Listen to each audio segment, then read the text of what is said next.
The breakup of the Beatles had seen the band's principal songwriters, John Lennon and Paul McCartney, tread very different paths as they emerged as solo artists. While both collaborated with their new wives, where Lennon had embraced the counterculture and found artistic freedom, McCartney had struggled to live up to huge expectations. Yet from 1973, their fortunes would change, and Lennon, whose marriage to Yoko Ono had been both a source of his creativity and his celebrity, began to lose his way. He was having a terrible time, but he was also having a damn good time. He was getting drunk, and he was being this new character that was a guy he hadn't been since he was a single guy in Liverpool.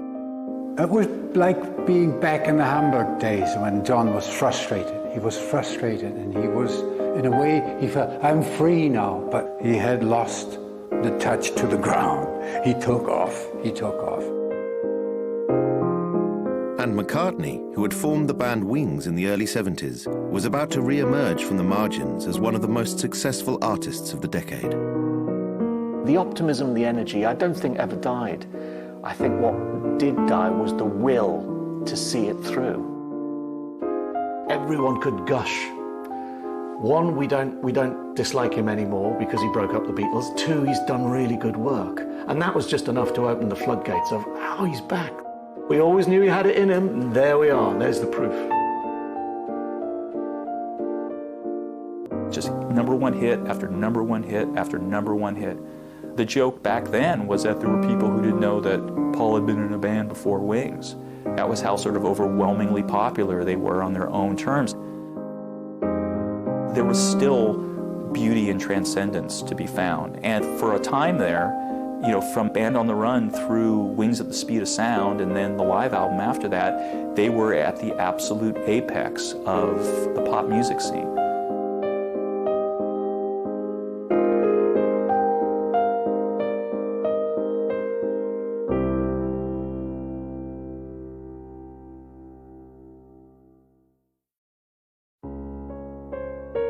When it was announced in April 1970 that the Beatles were going their separate ways, few could have imagined the fortunes of Lennon and McCartney in the following 2 years.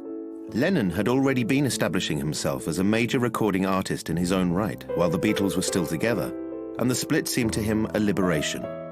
Having already released a set of avant-garde recordings with his wife Yoko Ono, and having broken through commercially with the huge singles Give Peace a Chance, Cold Turkey and Instant Karma, Lennon seemed fully primed for a long career.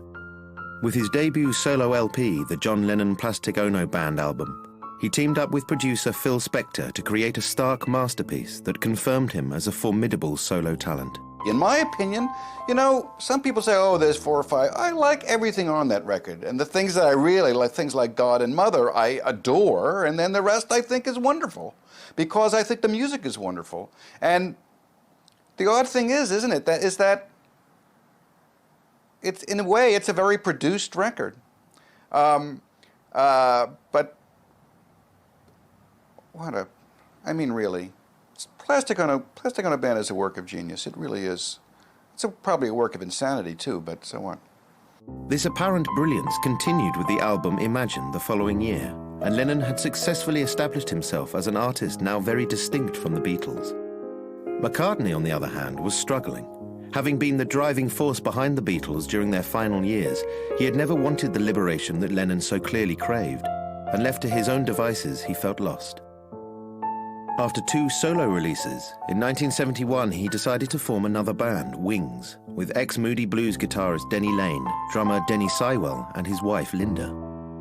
Rather than rehearse for weeks to establish a group dynamic, he decided to rush record their first album in a 2-week period. We were trying to be a band that could get a couple of grooves going.